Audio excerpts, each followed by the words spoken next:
देख रहे थे पिछले दिनों विस्तार से ईश्वर की स्तुति हम कर रहे हैं। अधिक से अधिक गहराई में सूक्ष्मता में जाने का हमारा प्रयास है कि ईश्वर को और अधिक से अधिक हम जान सकें, उनसे विधिवत प्रार्थना कर सकें और उनकी उपासना कर सकें। इसी प्रक्रिया में आज 5वां मंत्र हम देखेंगे। 4 मंत्र तक पीछे हो गया था कल की कक्षाओं तक। देखिए बड़ा आसान सा मंत्र है, दिखने में थोड़ा कठिन लगता है ना? कठिन सा लगता है ना थोड़ा-थोड़ा सा, लेकिन आज इसको आसान बना देते हैं। बहुत आसान हो जाएगा देखिए। सबसे पहले पहला शब्द है ये ना। ये ना शब्द है। ये ना माने जिस परमात्मा ने। और कौन से परमात्मा ने? ये ना माने जिसने। तो जिसने किसने? परमात्मा ने। और कौन से परमात्मा ने? जिसका प्रकरण चल रहा है, जिसकी बात चल रही है पिछले दिनों से। पिछले 4 मंत्रों में जिस परमात्मा को लेकर हम आगे बढ़ रहे हैं, तो उसी परमात्मा ने। तो उस परमात्मा ने क्या किया जी? तो उसने ये जो 2 शब्द आपको दिख रहे हैं ना, द्यौ और उग्रा, इसको अलग अलग संधि विच्छेद करेंगे तो द्यौ द्यौहु जमा उग्रा। देखिए मैं यहां लिखता हूं ऐसे,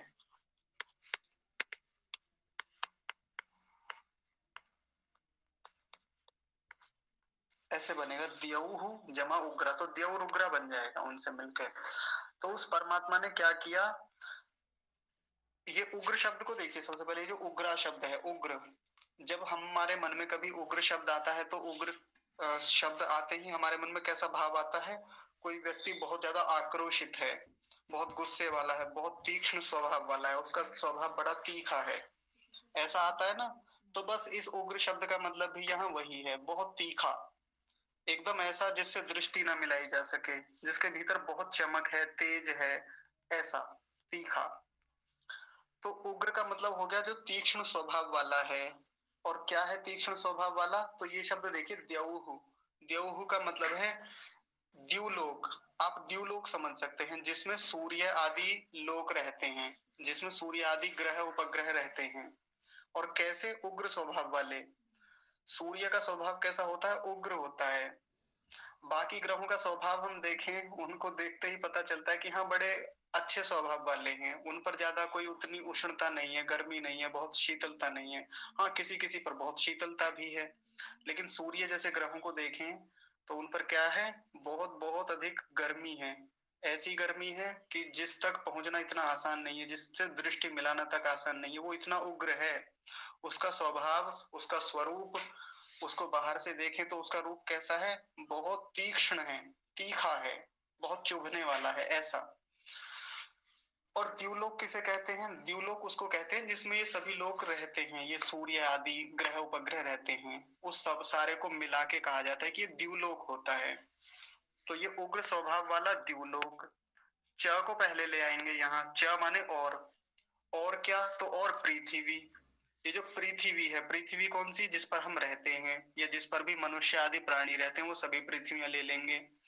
अब एक शब्द है दृढ़ा। दृढ़ा माने धारण करना। तो उस परमेश्वर ने धारण कर रखा है। किसको धारण कर रखा है? एक तो उग्र स्वभाव वाले सूर्य आदि लोक जो हैं, सूर्य आदि ग्रह उपग्रह जो भी हैं, उन सबको दृढ़ा धारण कर रखा है। च माने और किसको धारण कर रखा है? पृथ्वी। जिस पृथ्वी पर हम रहते हैं या पृथ्वी के अलावा अन्य ग्रह उपग्रह हैं, उन सबको धारण कर रखा है परमात्मा ने। देखिए जब तक हमने भूगोल नहीं पढ़ा था तब तक हम लोग क्या मानते थे कि इस पूरे संसार में एक ही सूर्य है। ये जो सूर्य हमें दिखता है, जो अभी ऊपर चमक रहा है हमारे, ऐसा ही तो समझते थे। लेकिन जब हमारे वैज्ञानिकों ने बताया, हमारे ऋषियों ने बताया, तो तब जाके हमें पता चला, स्वाध्याय से, पढ़ने से, चिंतन मनन से, शोध करने से, अनुसंधान करने से क्या पता चला कि ये सूर्य अकेला सूर्य नहीं है ऊपर, या इस पूरे ब्रह्मांड में केवल ये अकेला सूर्य नहीं है, ऐसे असंख्य सूर्य हैं। ये सुन के जब कोई पहली बार सुनता है ना, जब मैंने भी सुना था तो मुझे भी बड़ा आश्चर्य हुआ था कि ऐसा, हम तो इसी को देख पाते हैं। तो देख इसलिए नहीं पाते बाकी सूर्यों को क्योंकि वो हमसे बहुत दूर हैं, अत्यंत दूर हैं। और इस सूर्य से कितने बड़े बड़े तारे जो हमको रात को बहुत छोटे छोटे से दिखते हैं, वो भी तीक्ष्ण स्वभाव वाले हैं, उनके भीतर भी बहुत प्रकाश है, लेकिन वो इतनी दूर हैं कि वो हमें दिखाई नहीं दे पाते, टिमटिमाते हुए दिखते हैं बस। ये सूर्य थोड़ा पास में है, इसलिए इसकी तीक्ष्णता, इसका प्रकाश, इसका तेज, इसका जो एक विकट स्वरूप है वो हमें दिखाई दे जाता है, इसलिए हम इसी को माने बैठे रहते हैं कि यही है अंतिम सूर्य, इसी से सारा संसार चल रहा है। तो चल तो रहा है इससे, लेकिन इससे केवल यही वाला द्युलोक चल रहा है। ये वाला द्युलोक जिसमें ये रहता है, जिसमें ये हमारा सूर्यमंडल है, ये सूर्यमंडल जो है ये इससे चलता है, प्रकाशित होता है।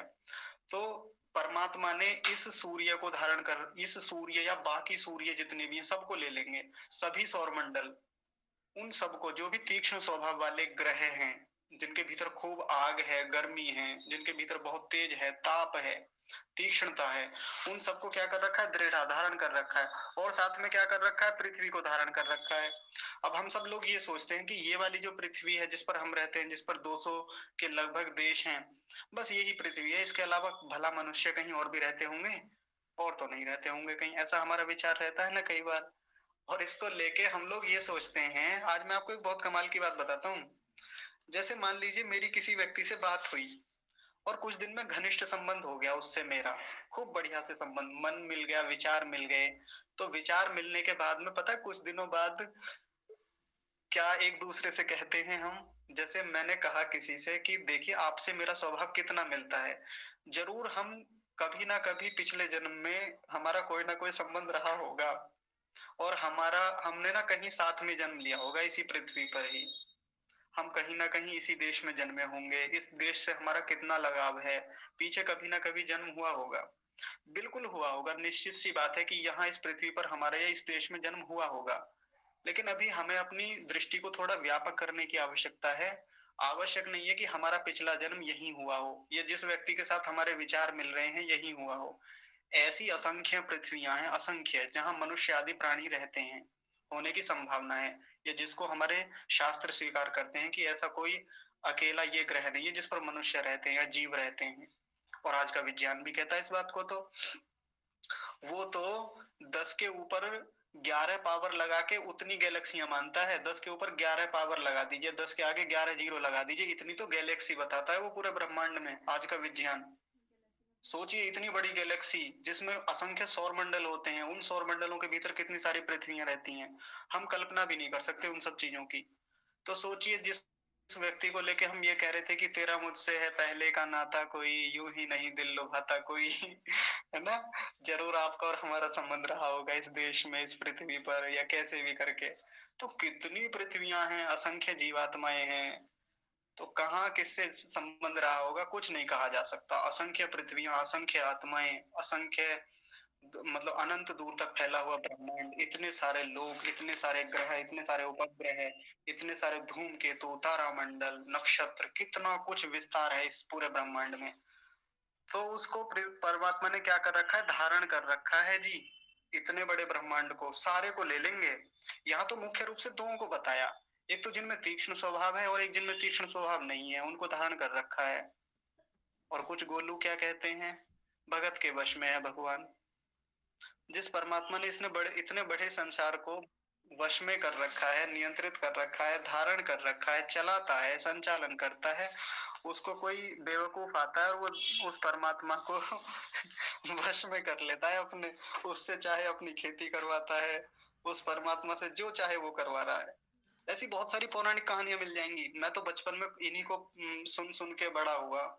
कोई भी भगवान को पकड़ता है उसको बेवकूफ बना देता है, हमारे हिंदुओं में तो ऐसे ही होता है जी। कोई भी आता है भगवान को, वो कैसे भी कर लेता है, अपनी मर्जी से कुछ भी काम करवा रहा है, उससे गुलाम बनाए हुए भगवान को बांध रखा है। भगवान को बांधा ना, द्वापर युग में बांध दिया था भगवान जी को। कहाँ बांध दिया था? ओखली से बांध दिया था। किसने बांध दिया था? यशोदा माता जी ने बांध दिया था। ऐसी कहानियां हमारे यहाँ प्रचलित हैं। जिस भगवान ने इतने बड़े लोगों को धारण करके रखा हुआ है, उसको माताएं बांध देती है हमारे यहाँ पे, छोटी छोटी सी माताएं, जिनपे अपने छोटे छोटे बच्चे नहीं रुकते, वो रोक देती हैं उनको, भगवान को। तो हमें समझने की आवश्यकता है वेद हमसे क्या कहता है, ईश्वर के स्वरूप को क्या समझाना चाह रहा है। छोटा मोटा स्वरूप नहीं है इस ईश्वर का, छोटी मोटी शक्तियां नहीं है उसके पास, इतने बड़े ब्रह्मांड को धारण करने की वो क्षमता रखता है। आगे देखते हैं। ये ना शब्द फिर से आया, ये ना माने जिसने, इसका अर्थ बार बार जिसने ही आएगा। जिसने, किसने?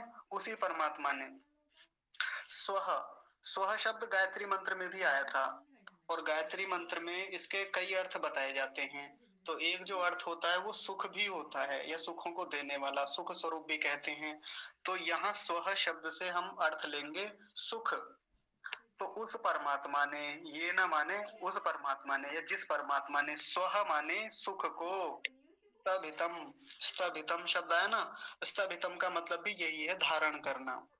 जो दृढ़ शब्द का मतलब है वो ही स्तभितम का मतलब होता है। उस परमात्मा ने सुख को धारण कर रखा है। अब कैसे धारण कर रखा है? तो धारण करने का मतलब है, ये संसार में जितने भी पदार्थ हमें सुख देते हैं वो सब परमात्मा के बनाए हुए हैं, तो इस कारण से परमात्मा उन सभी सुखों को धारण करने वाला हो गया।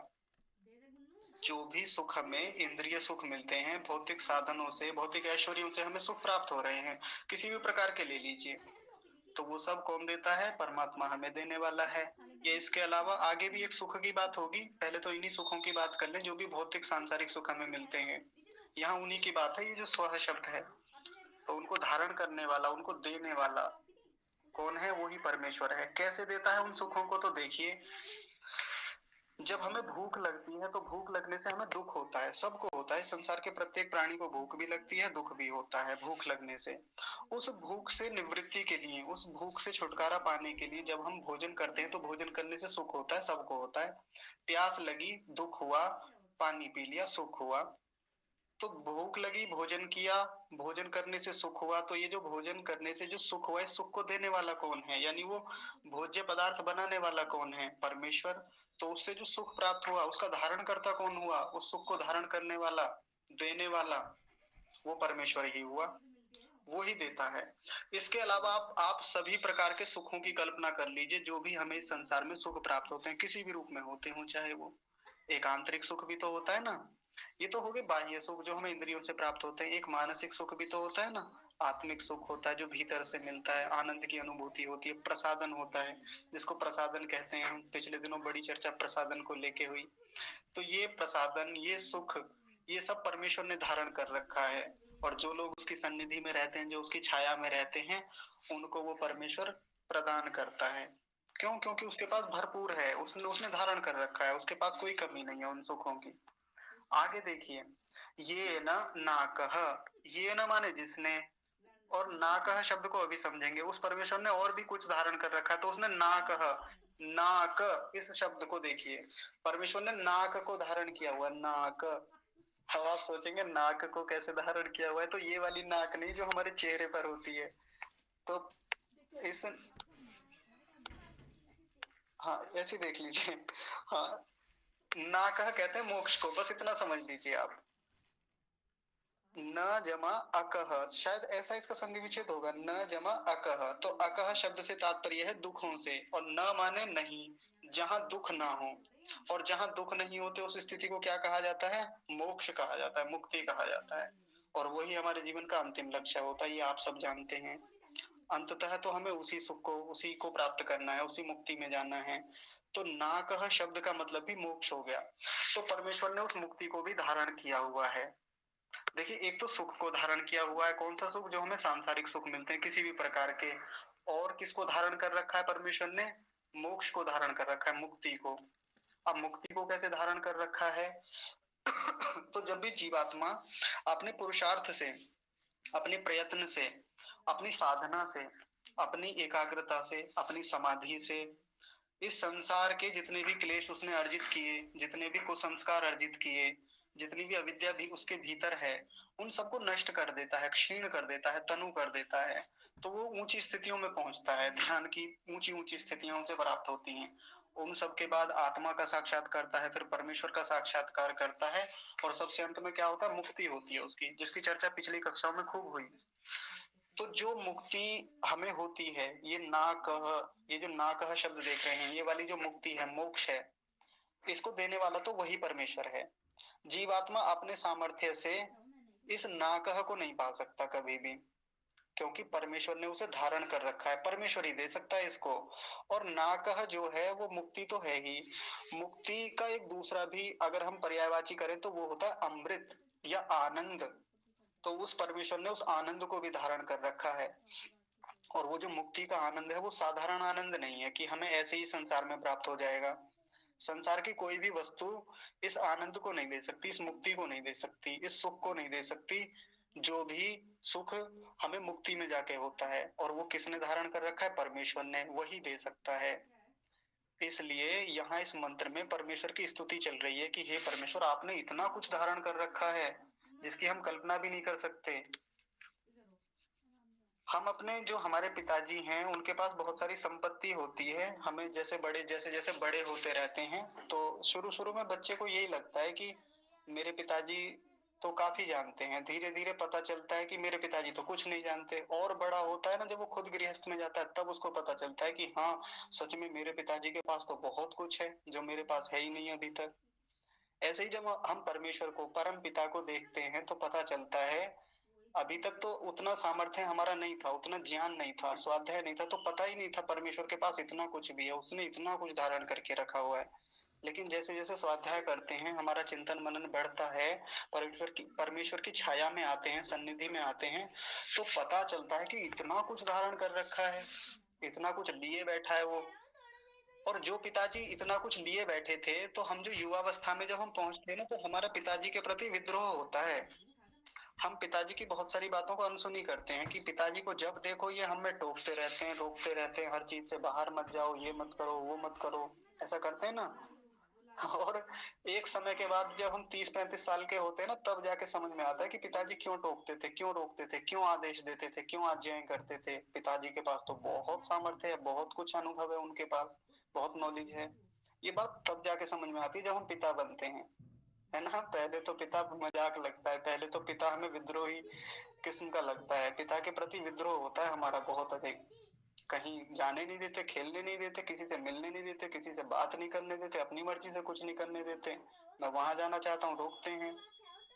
लेकिन बाद में जाके पता चलता है 30-40 के बाद कि यार पिताजी से कुछ ले लिया होता, पिताजी के पास बैठे होते कुछ देर, पिताजी के पास थोड़ी बातें की होती, उनके साथ उनके अनुभव जो हैं वो शेयर किए होते, उनसे कुछ मांगा होता, लिया होता, तो फिर अफसोस होता है ना बाद में जाके। तो ये जो बात मैं आपको बता रहा हूँ, ये बात यहाँ भी लागू होती है। जिस परमेश्वर को अभी हम ऊपर ऊपर से समझ रहे थे ना कि हाँ बस भगवान ने संसार को बनाया है, पालन करता है, संहार करता है, कहानी खत्म, बुद्धि दे देता है, विवेक दे देता है, ये दे देता है जी, वो दे देता है, इतना मोटा मोटा अभी तक हमें पता था अपने पिता के बारे में, परम पिता के बारे में। लेकिन एक समय के बाद जाके पता चलता है कि पिता के पास इतना कुछ है, इतना कुछ धारण किए हुए है, बहुत कुछ लिए हुए है वो अपने पास। और कम से कम अब तो मैं उससे ले लूं, अब तो मैं उससे मांग लूं कुछ, अब तो उसकी सन्निधि में चला जाऊं, अब तो उसके साथ बैठूं, अब तो उसके उपदेशों को लूं, तो फिर देखेंगे हम बहुत लाभ मिलता है। जैसे जैसे परमेश्वर के पास जाके बैठते हैं ना, उसकी सन्निधि में जाके, उसकी सत्संगति में जाके बैठते हैं, उसकी सोसाइटी में जाके बैठते हैं, तो परमेश्वर देता है। आप कभी भी अपने पिता के पास जाइए, पिता हमेशा तैयार है अपने एक्सपीरियंस देने के लिए, अपना अनुभव देने के लिए। वो एक अलग बात है कि हम अपने पिता के पास बैठना पसंद नहीं करते, कि जब देखो इनकी कहानियां शुरू हो जाती हैं, जब भी इनके पास बैठते हैं ये अपनी कहानी गाते हैं कि हमने ये किया था, हमने वो किया था, ऐसे ही नहीं बड़े हो गए हम, हमने संघर्ष किए थे। तो हम पिताजी को कई बार इसी रूप में लेके चलते हैं कि इनके उपदेश ही चलते रहते हैं हमेशा जब भी इनके पास बैठो। लेकिन हमें इन सब बातों से निरपेक्ष होके, अलग होके, थोड़ा सा हमें पिताजी के पास बैठना होता है यदि कुछ सीखना है। और सच में पिताजी के पास बैठ के, बड़े लोगों के पास बैठ के बहुत अनुभव मिलता है। मैं तो बैठता हूँ और हमेशा इस बात को सोच के बैठता हूँ कि मैंने जो शास्त्र का ज्ञान प्राप्त किया वो पर्याप्त नहीं है। मैं जो पुस्तकें पढ़ता हूँ, जो भी मैं वेद पढ़ता हूँ, चाहे अन्य शास्त्र संस्कृत के पढ़ता हूँ, वो इस जीवन को चलाने के लिए पर्याप्त नहीं है। उसके लिए मुझे अपने पड़ोसियों के पास, अपने बड़े बूढ़ों के पास, मेरे जो बुजुर्ग हैं उनके पास बैठना ही होता है। वो बहुत कुछ देते हैं और वहां से सच में अलग ही ज्ञान मिलता है।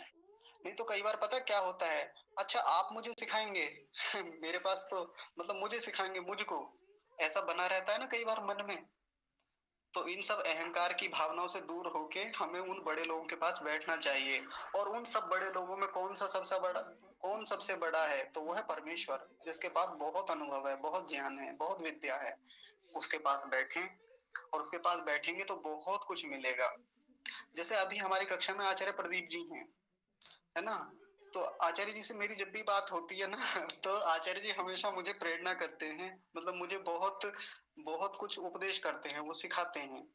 और कहते हैं कि मोहित जी, जब भी कोई समस्या हो, कोई भी बात हो, कोई चीज समझ में ना आ रही हो, किसी मंत्र का अर्थ समझ में ना आ रहा हो, कोई भी चीज हो जो परेशान कर रही हो, ध्यान में बैठ जाओ, ध्यान में बैठोगे तो बहुत समाधान मिलेगा, बहुत सारी चीज़ें सीखने को मिलेंगी। और सच में खैर मेरा पहला भी अनुभव है, आचार्य जी से भी प्रेरणाएँ मिलती हैं, तो ध्यान में जैसे ही बैठते हैं ना, तो जो-जो अर्थ आते हैं ना, जो-जो व्यापकता मिलती है मंत्रों की, अर्थों की या बाकी सिद्धांतों की, जीवन की समस्याओं की, वो साधारण रूप से नहीं मिलता कभी भी। क्यों? क्योंकि जीवन में चंचलता बहुत है। जीवन में बहुत भाग-दौड़ है, एकाग्रता नहीं है, चित्त को रोक नहीं पाते हम, मन को स्थिर नहीं कर पाते। लेकिन जैसे ही चित्त स्थिर हुआ, मन को रोका, मन को रोकते ही इतने सारे समाधान मिलते चले जाते हैं, जो साधारण रूप से कभी नहीं मिलते। इसलिए परमेश्वर का जो ये स्वरूप यहाँ बताया गया कि उसने ये धारण किया हुआ है, तो हम सब लोगों को ऐसे परमेश्वर के महान स्वरूप को अपने चित्त में भी स्थापित करना है, बना के रखना है, भूलना नहीं है। प्रतिदिन इसी से स्तुति करनी है परमेश्वर की, जमकर स्तुति। बार-बार, बार-बार स्तुति करने से हम देखेंगे कि उसके प्रति प्रीति बढ़ती चली जाएगी। मैं तो कहता हूँ उपासना तो अच्छे से करनी ही करनी है, लेकिन उपासना के अलावा भी जब हम व्यावहारिक जीवन में हों, तो भी एक-एक चीज़ को परमेश्वर से जोड़ के देखें। बार-बार उसके किसी गुण को और भी गुणों को ढूँढें, बहुत सारे गुण उसके मिल जाएँगे। आप एक आर्याभीविनय पुस्तक अपने पास रखिए। इतने सारे नाम परमेश्वर के ऋषि दयानंद ने वहाँ लिखे हैं, इतने सारे नाम हैं, आप आश्चर्यचकित रह जाएँगे उसको पढ़ के। इतनी सारी स्तुति परमेश्वर की वहाँ पर कर रखी है, बहुत कमाल की, बहुत गज़ब मिलेगी आपको। और जैसे-जैसे जितने-जितने नामों को आप पढ़ते जाएँगे, सीखते जाएँगे, चिंतन-मनन करते जाएँगे ना, तो परमेश्वर के प्रति उतनी ही प्रीति बढ़ती चली जाएगी, बहुत प्रेम बढ़ेगा उनके प्रति। इसलिए आप आर्याभीविनय पुस्तक अवश्य पढ़ें। अब आगे देखिए, यो अंतरिक्षे रजसो विमानः कस्मै देवाय हविषा विधेम। तो यो अंतरिक्षे हाँ, तो यो शब्द का मतलब हो गया जो। अंतरिक्ष माने आकाश में। अंतरिक्ष का मतलब होता है ये खुली जगह जो है, ये सारा कुछ जिसमें सभी लोग घूमते रहते हैं, कोई भी, हम भी जो भी व्यवहार कर रहे हैं ना, ये भी सब अंतरिक्ष है। जहाँ भी हम घूम रहे हैं, मैं कमरे में बैठा हुआ हूँ तो यहाँ जो खाली स्थान है, ये सब अंतरिक्ष है। हर जगह जहाँ भी हमको खाली स्थान दिखाई देता है, वो सब का सब अंतरिक्ष होता है, उसको आकाश कहते हैं। हर वस्तु के भीतर आप जाइए, कितने भी वस्तु के आप टुकड़े कर लीजिए, हर टुकड़े के भीतर आप देखेंगे कोई भी अणु हो, चाहे उसके भीतर का परमाणु हो, परमाणु के भीतर इलेक्ट्रॉन हो, न्यूट्रॉन हो, प्रोटॉन हो, या इससे आगे और भी जो भी जितने भी सूक्ष्म से सूक्ष्म पार्टिकल हो, कोई भी हो, आप उनके भीतर जाकर देखेंगे वहां भी स्पेस है, वहां भी अंतरिक्ष है। तो वो परमेश्वर क्या करता है, यो माने जो, जो परमेश्वर अंतरिक्ष माने अंतरिक्ष में, रजसो, रजसो शब्द जो है इसको रजसह भी कह सकते हैं। ऐसा यहाँ देखिए रजसह, तो जो परमेश्वर रजसह, रजसह माने होता है ये सभी लोक लोकांतर, अब सभी को ले लेंगे, इस पूरे ब्रह्मांड में जितने भी लोक लोकांतर हैं, कोई भी हो, चाहे वो सूर्य, पृथ्वी, चंद्रमा, ग्रह, उपग्रह, नक्षत्र, धूमकेतु, तारामंडल, गैलेक्सियां, जो भी है, कुछ नहीं, सबको ले लीजिए, वो रजसह में आ जाएंगे सभी। तो वो परमेश्वर इस अंतरिक्ष में क्या करता है, विमानः, विमानः माने घुमाता है, भ्रमण कराता है सभी का, सभी लोक लोकांतरों को परमेश्वर क्या करता है, विमान, हाँ, जैसे विमान आकाश में उड़ता है ना, वैसे घुमाता रहता है सबको। जब आकाश में विमान उड़ता है या कोई भी पक्षी उड़ता है, तो बताइए नीचे किसी कोई आधार होता है उसका? जैसे हम तो भूमि को आधार बना के चलते रहते हैं, अगर भूमि ना हो तो हम चल नहीं पाएंगे, हम व्यवहार नहीं कर पाएंगे, हमें, हमारे शरीर में गति नहीं हो पाएगी। हम गति कब कर पाते हैं, जब हमें आधार के रूप में पृथ्वी मिलती है, घर्षण बल लगता है, तब हम आगे की ओर बढ़ पाते हैं। लेकिन पक्षियों को, विमान को आगे बढ़ने के लिए ऐसे किसी आधार की आवश्यकता ही नहीं होती। हाँ, वो अलग बात है कि वायु भी एक सहारा बनती है उनके लिए, वायु का सहारा लेके वो आगे बढ़ते हैं। तो जैसे आकाश में पक्षी उड़ते हैं, जैसे विमान उड़ता है, वैसे परमेश्वर इस पूरे संसार में सभी लोगों को भ्रमण कराता है, घुमाता है, उनका परिभ्रमण कराता है, परिक्रमा कराता रहता है। सब परिक्रमा कर रहे हैं ना। जब तक हमने भूगोल नहीं पढ़ा था तो हम भी ये सोचते थे कि पृथ्वी तो नाग के फन पे टिकी हुई है ना, यही सोचते थे। गाय के सींग पर टिकी हुई है, ऐसे ही सुनते थे हम भी, क्योंकि कहानियां हमारे हिंदुओं में ऐसी चलती हैं, बना रखी हैं। शेष नाग पे टिकी हुई है धरती, कभी शिव जी के हाथ पे, पता नहीं कहाँ कहाँ कितनी सारी कहानियां, जहां जाएंगे अलग अलग टिका रखा है धरती को। और चलिए हमारे यहाँ तो ऐसी कहानियां हैं, मुसलमानों में जाएंगे तो उन्होंने और नई कहानी बना रखी है। उन्होंने तो पृथ्वी को चटाई की तरह बना रखा है। जब चाहा लपेट दिया, जब चाहा फोल्ड करके एक तरफ रख दिया उसने, अल्लाह ने। जब चाहा फाड़ दिया आकाश को, जब चाहा कुछ भी कर दिया अपनी मर्जी से। लेकिन जब भूगोल पढ़ा हमने, सैटेलाइट के माध्यम से देखा, तो पता चला कि ये तो सारे लोक लोकांतर ऐसे घूम रहे हैं जैसे पक्षी घूमते हैं आकाश में। आप बाज को देखिए ऊपर, बाज जब ऊपर उड़ता है तो घंटों घंटों हो जाते हैं, उसे तैरता रहता है आकाश में, वायु में। ऐसे ही सारे लोग उड़ते रहते हैं, तैरते रहते हैं। और ये कौन करा रहा है? यो। यो माने जो कौन? वही परमेश्वर। और कहाँ घुमा रहा है? अंतरिक्ष में। किसको घुमा रहा है? रजसः, सारे लोक लोकांतरों को। देखिए कितनी मजेदार चीज है। हम एक गेंद को नहीं घुमा सकते हवा में, घुमाएंगे तो नीचे आके गिर जाएगी। किसके कारण? गुरुत्वाकर्षण बल के कारण। ग्रेविटेशनल फोर्स जो है उसको तुरंत नीचे खींच लेता है। और यही जो ये जो गुरुत्वाकर्षण बल है, ये ही सभी लोगों को आपस में बांधे हुए है, जो गिरने नहीं देता किसी को कहीं भी। मुक्त होके आकाश में भ्रमण करते रहते हैं। सागर भाई, लोक लोकांतर का मतलब, लोक से मतलब ये सारे ग्रह ले लीजिए, लोकांतर इनके अलावा जो हो गए सब आ जाएंगे। लोक और लोकों से अलग कुछ भी हो, क्योंकि हम तो केवल ग्रह और उपग्रहों के बारे में जानते हैं। जो लोग ज्योग्राफी पढ़ते हैं वो जानते होंगे कि ग्रह उपग्रहों के अलावा भी बहुत कुछ होता है। धूमकेतु नाम की एक चीज होती है ना। क्षुद्र ग्रह होते हैं। और भी बहुत सारे होते हैं, वो टूटते हुए तारा, ऐसा कुछ, मतलब बहुत सारी चीजें होती हैं। आप जब भूगोल पढ़ेंगे तो वो सब लोक, ये तो सब लोक में आ गए जिनमें हम रह रहे हैं। और लोकांतर में क्या आ जाएंगे? इनके अलावा जो भी कुछ है। ठीक है जी। तो परमेश्वर देखिए इतना बड़ा काम करता है, सबको बांधे हुए है, सबका धारण किए हुए है। साधारण सामर्थ्य नहीं है परमेश्वर का। और मजेदार बात, पिछले मंत्रों में परमेश्वर को एक कहा, एक। वो परमेश्वर एक है, दो नहीं है, तीन नहीं है, चार नहीं है, पांच नहीं है। न एक हो, न द्वितीय हो, न तृतीय हो। वो परमेश्वर ना एक है, न दो है, न तीन है, न 10 है, न हजार है। एक परमेश्वर है। अकेले का इतना सामर्थ्य है कि वो इतने सारे लोगों को, इतने सारे लोक लोकांतरों को अकेला घुमाता है पूरे संसार में। और हम उसको वश में कर लेते हैं। देखिए कितनी मजेदार बात है, हास्यास्पद लगती है ना। भगवान को जब चाहे वश में कर लिया। ऐसी बहुत सारी कहानियां मिल जाएंगी आपको पौराणिकों में। कोई भी पुराण उठाइए, उसमें भगवान का जब चाहे उल्लू बना दिया जाता है, जब चाहे पागल बना दिया जाता है। ऐसे ही चलता है। लेकिन इतनी आसानी से पागल थोड़ी बनता है, उसके भीतर महान सामर्थ्य है। ठीक है जी। चलिए आज मैं आपको एक और मजेदार चीज दिखाऊंगा, पहले इसको पूरा कर लेते हैं। चलिए, कस्मै देवाय हविषा विधेम। ये तो बार बार आ रही है पंक्ति। कस्मै माने वो सुख स्वरूप परमेश्वर जो है, जिसने सुख को धारण किया हुआ है। ये वाला आया था ना, तो वही सुख स्वरूप परमेश्वर। देवाय, वो इतना कुछ देने वाला परमेश्वर, जितने इतने सुख को दिया, मोक्ष को दिया, मुक्ति को दिया, बड़े सुखों को दिया, वो परमेश्वर जो है ना, उसकी हम क्या करें? विधेमा, विशेष भक्ति करें। और कैसे करें? हमेशा अपनी आत्मा से, अंतःकरण से, मन से, बुद्धि से, चित्त से। और किससे करें? विद्या से, ज्ञान से। सब प्रकार का सामर्थ्य लगा दें उसकी उपासना में, उसकी भक्ति में। और भक्ति का मतलब क्या बताया था कल? उसकी आज्ञा पालन करने में तत्पर रहें, उसकी खूब आज्ञाओं का पालन करें। ये परमेश्वर की भक्ति होती है।